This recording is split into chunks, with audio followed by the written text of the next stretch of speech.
Regents Review, June 2018, Problem Post number 2.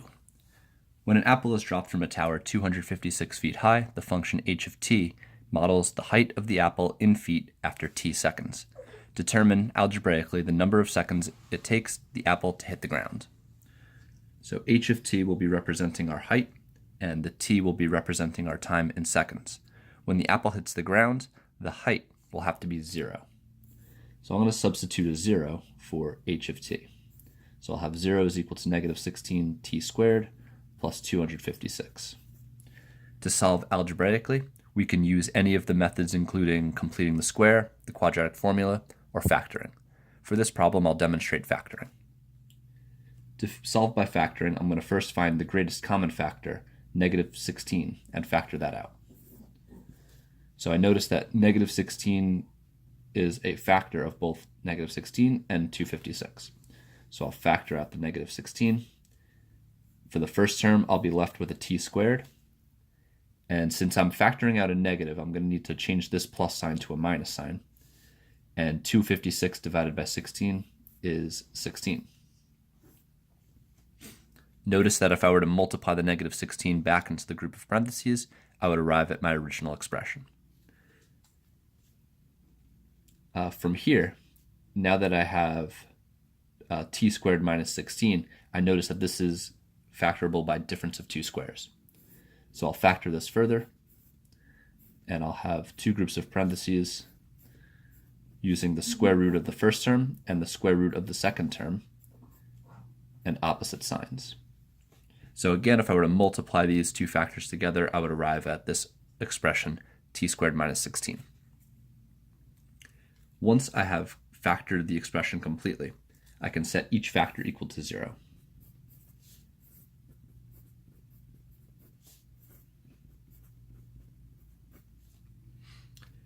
This first equation, 0 is equal to negative 16, doesn't really make much sense, so we'll disregard that as an extraneous solution. If this is giving you a little bit of trouble, an alternate way to eliminate the negative 16 would be to divide both sides of the equation by the negative 16, which would eliminate it from the equation altogether. But if we don't have to do that, we can just cross it out as an extraneous. Moving on to the next factor, to solve for t, we'd have to subtract 4 from both sides. So we would have negative 4 is equal to t. But remember, t is representing the amount of seconds after the apple is dropped. It wouldn't make much sense to have negative 4 seconds. So we will also disregard this answer as an extraneous solution. Finally, we can add 4 to both sides for our last equation here, and 4 will be equal to t, which is an answer that makes sense. T is equal to 4, so 4 seconds.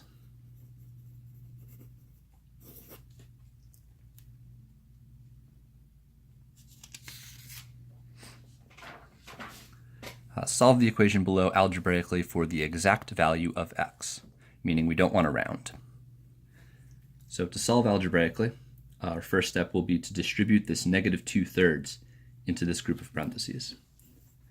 So 6 minus multiplying 2/3 times x, I'll have negative 2/3 x. Negative 2/3 times positive 5, this is like 5 over 1. To multiply fractions, we can multiply the numerators and multiply the denominators.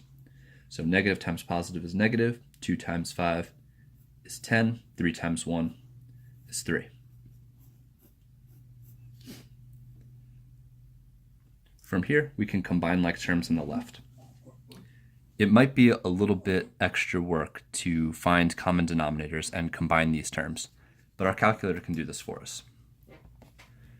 So I have my 6, I need to combine it with a negative 10 over 3, so I will subtract and put in the fraction 10 over 3.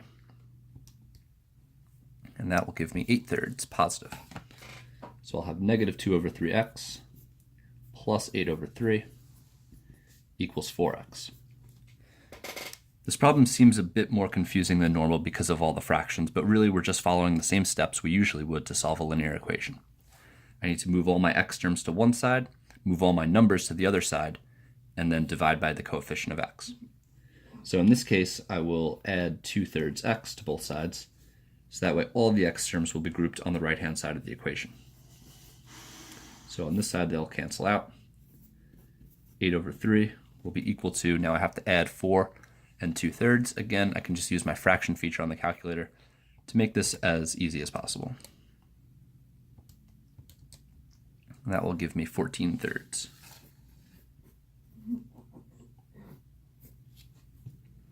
Now, traditionally, when we get to this step, we would divide by the coefficient. An alternate method when we have a fraction as a coefficient would be to multiply by the reciprocal. The reciprocal is the upside down version of the fraction. So in this case, we have 14 over 3. I'm going to multiply by 3 over 14. And I'll do that to both sides. On the right-hand sides, the 3 will cancel out and the 14s will cancel out, which will give me just x. And on the left-hand side, 3 over 14 times 8 over 3, these 3's will cancel out, which will give me 8 over 14. Here I can reduce this fraction. Both of these are divisible by 2. 8 divided by 2 is 4. 14 divided by 2 is 7. So the value of x is 4 over 7.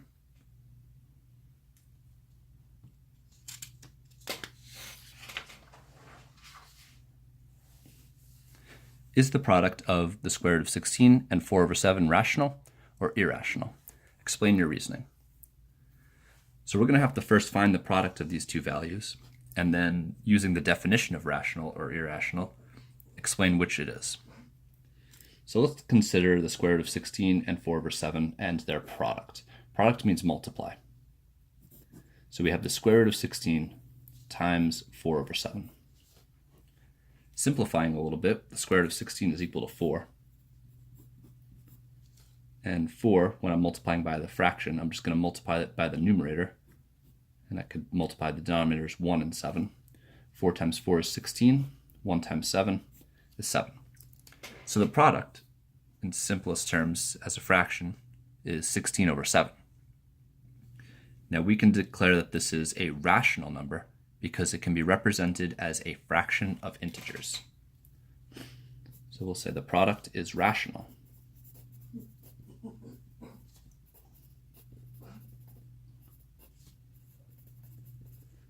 Since it can be represented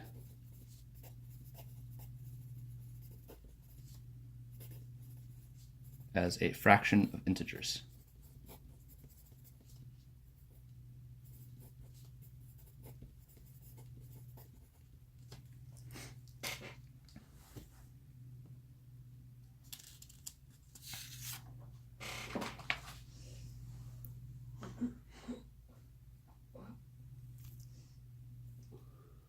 Okay, the final problem for this set will be graphing a piecewise function.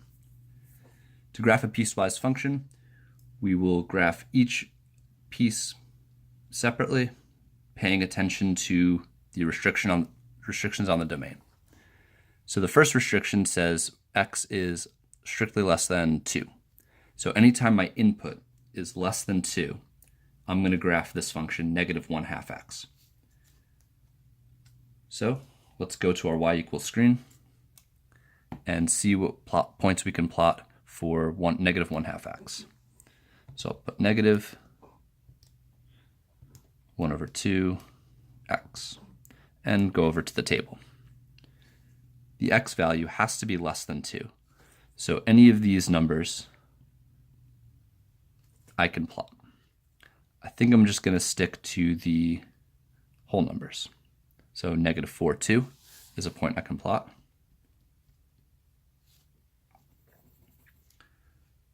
I also see -2, 1. And really, now that I have some of these points going, and a starting point at least, I can just use the slope-intercept form of the line to continue. I see that my slope is -1 over 2, so I'm going to go down 1 unit over 2 units. Down 1 unit over 2 units. Now, this right here is the value, x equals 2. Notice that this is strictly less than, meaning I don't want to actually put in a whole dot right here. I'm just going to use an open circle because I'm going up to this point but not including it. I can still continue over to the left though, by going up 1 and to the left 2.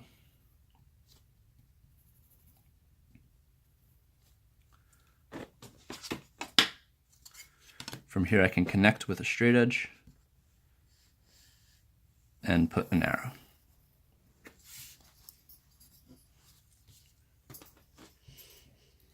Now for the other piece. It says when x is greater than or equal to 2, my output will be x. So, looking at my y equals screen, I will replace negative 1/2 x with just x. And then I can go to my table. Now I want just the inputs that are 2 or larger. So when my input is 2, my output needs to be positive 2. So when my input is positive 2, my output is positive 2, and here is a closed circle because this point is included because I have the bar underneath the inequality. From here, I'll just use the slope-intercept form. The slope here is a positive 1, which tells me to go up 1 and to the right 1.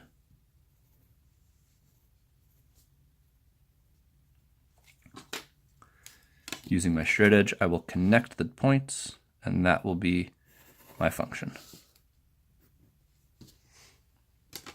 So everything less than everything strictly less than 2 is this line here, negative 1/2 x. And then I go all the way up to positive 2, but I don't include this positive 2 because I do not have the bar underneath the inequality. So I have an open circle. When I start at positive 2, including the 2, I have a closed circle because this point is included.